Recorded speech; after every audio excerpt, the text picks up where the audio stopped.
A World War II-era migrant worker agreement is gaining new attention as debates over immigration and border security heat up in Washington. The Braceros program allowed millions of Mexican men to work on farms around America, helping farmers fill worker shortages. A summit happening in Texas is looking back at the impact the Braceros had on America. I think the more that we in the United States know about the history of immigration policy, the better we can actually make decisions. Today, the H-2A visa is similar to the Bracero program. The visa allows immigrant workers to be hired for temporary agriculture jobs if there aren't enough American workers. Back then, the Mexican workers came because it was one of their only ways to make a living.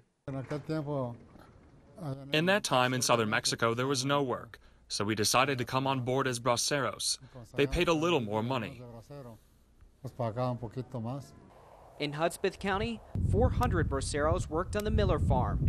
Craig Miller remembers packing cotton into trucks with braceros when he was 8 years old. Harvesting the crop would have been a real challenge without the Bracero program. Miller says this cotton picker can pick as much cotton in a day as 500 men, so he wouldn't need the 400 workers his uncle used to have.